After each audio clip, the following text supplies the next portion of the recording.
Geçmişten günümüze unutulmayan mısralar 49. Arapçadan Türkçe ve Kürtçe tercüme Abdülaziz Hatip.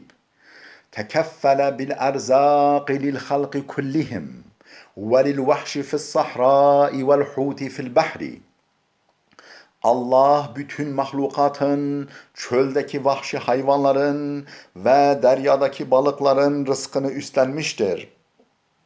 حال اوکو خوده رزق همی مخلوقان یکووین لدشتان ده ماسین لبحران ده جی بخوا گرتیا ذکر اخاک اذا تناسا واجبا او عن فی آرائه تقصیرو bir görevini unuttuğunda veya görüşünde yanıldığında dostuna doğruyu hatırlat.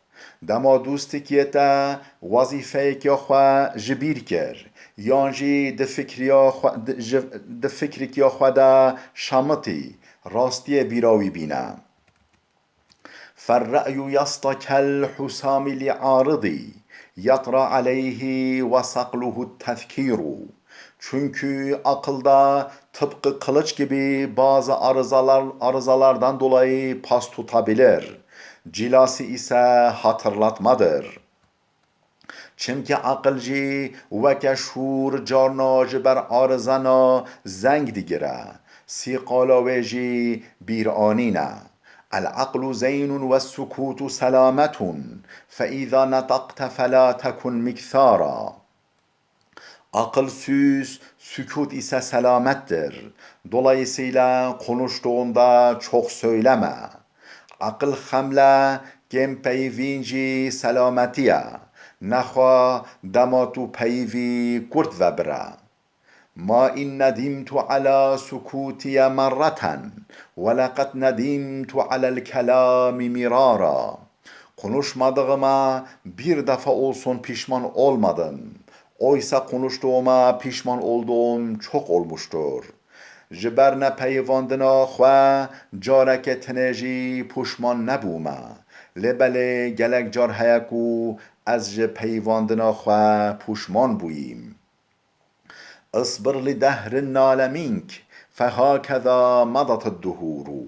Seni inciten günlere sabret. Çağlar hep böyle geldi geçti.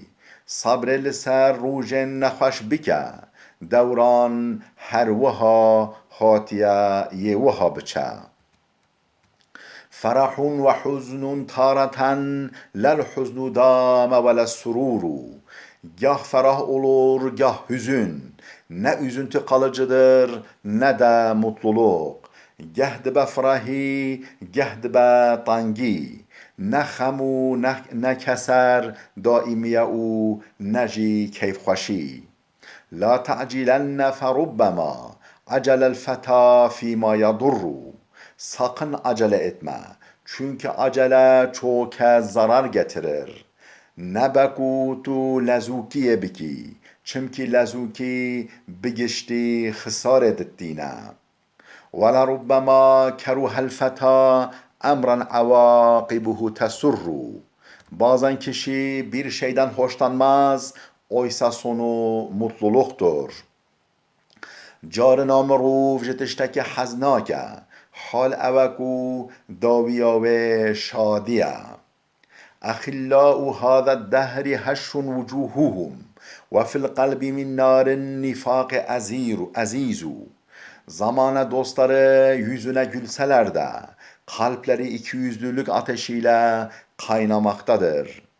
دوستن وی زمانی چه قتل رویتا بکننجی دلوان با آگر دوروتیه دیکله فلما بلونا واحدا بعد واحد عرفناهم أن الوفاء عزيز. Birbiri ardına onları sınadığımızda anladık ki vefa gerçekten çok az bulunan bir şeymiş. Demame yeku yek ev ceribandın. Medid ku vefa brastici tiştek gelek emditiye.